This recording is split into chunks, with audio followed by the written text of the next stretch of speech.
Buenos días a todos, bienvenidos a la microclase sobre riesgos geológicos internos. Mi nombre es Sukeina y hoy hablaremos de los distintos tipos de riesgos geológicos internos y su origen. Tanto la actividad interna como la actividad externa de la Tierra dan lugar a fenómenos, en muchos casos, de consecuencias catastróficas. Existen diferentes tipos de riesgos geológicos.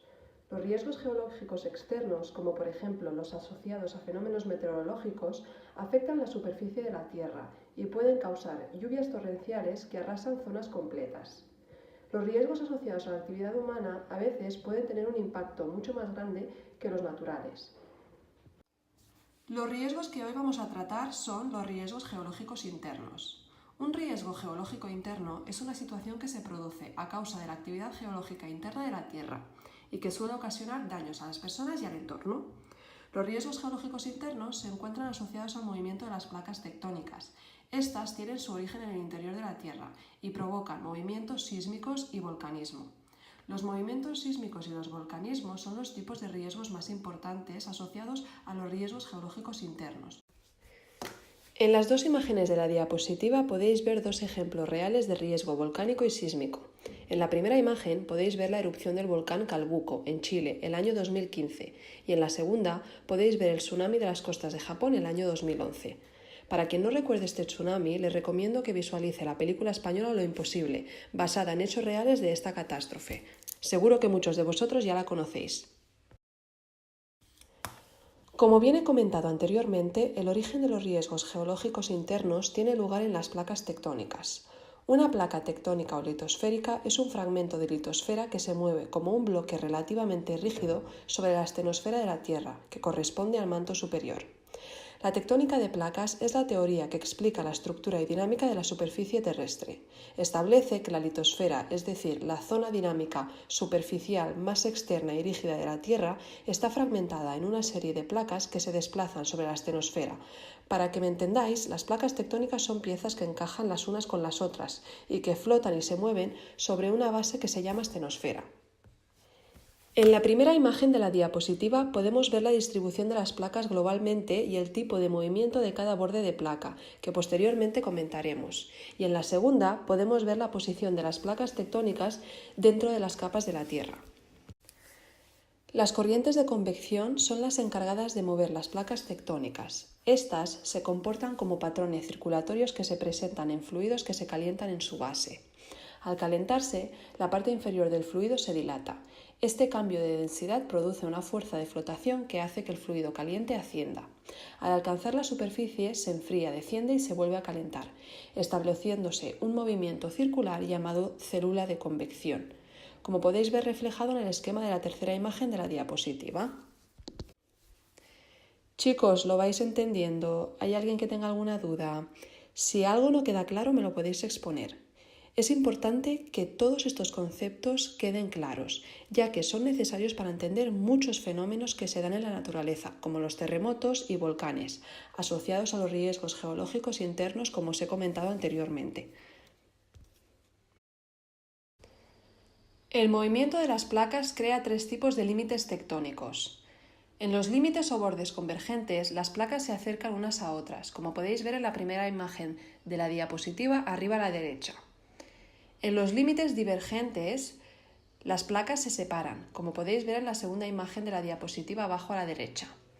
Y en los límites o bordes transformantes, las placas se mueven de lado en relación unas a otras, es decir, se frotan entre ellas, como podéis ver en el esquema de la tercera imagen de la diapositiva abajo a la izquierda.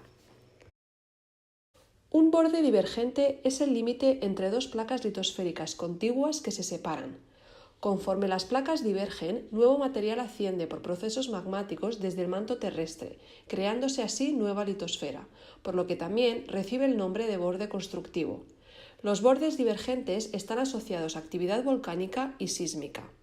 Un ejemplo real de borde divergente sería Islandia, como podéis ver en la imagen de la diapositiva. Cuando los bordes divergentes se dan en corteza oceánica, se crean dorsales oceánicas, y cuando se dan en corteza continental, se crean rifts. Dos ejemplos reales serían la dorsal oceánica de Islandia y el Gran Valle de Rift del África. Un borde convergente o destructivo es el borde de choque entre dos placas tectónicas. Cuando en el borde convergente una de las placas de la litosfera se hunde debajo de la otra consumiéndose en el manto, se habla de subducción. Este tipo de bordes lleva a la formación de cordilleras y está asociado con zonas de actividad volcánica y sísmica, originadas por la fricción de las dos placas.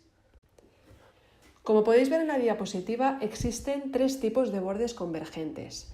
En la primera imagen podemos ver una convergencia entre una placa oceánica y continental. La placa oceánica subduce debajo de la placa continental. En la segunda imagen podemos ver una convergencia entre dos placas oceánicas.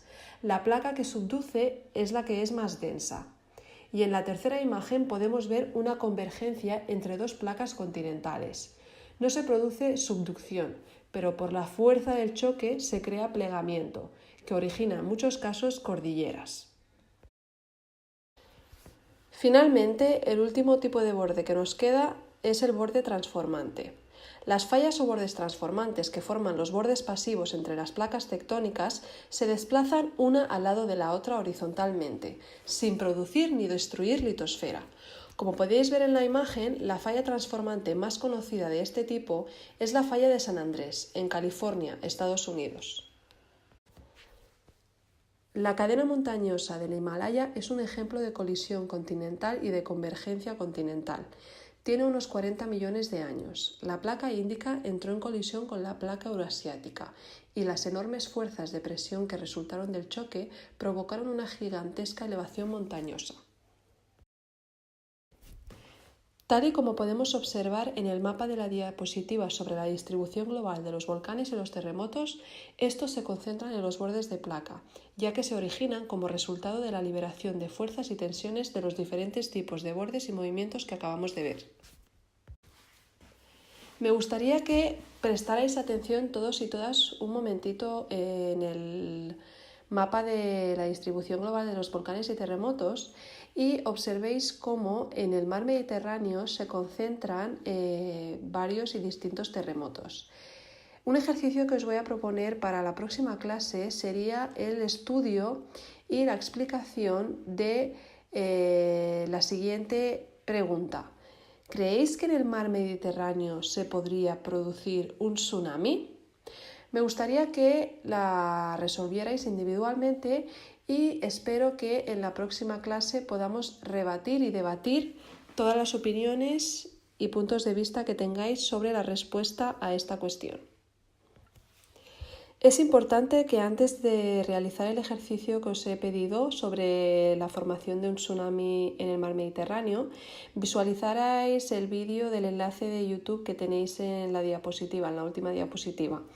En este vídeo sobre una noticia que se emitió en La Sexta, en las noticias de La Sexta, aparece un poquito la explicación y las hipótesis sobre la posible formación de un tsunami en el mar Mediterráneo. Quiero que argumentéis esta noticia y me deis una solución contundente y realista. También comentaros que espero que haya sido útil esta microclase explicatoria sobre los riesgos geológicos y como siempre ya sabéis que podéis contactar conmigo para cualquier duda y comentario que tengáis. Esto es todo por hoy, nos vemos en la próxima clase. Hasta luego.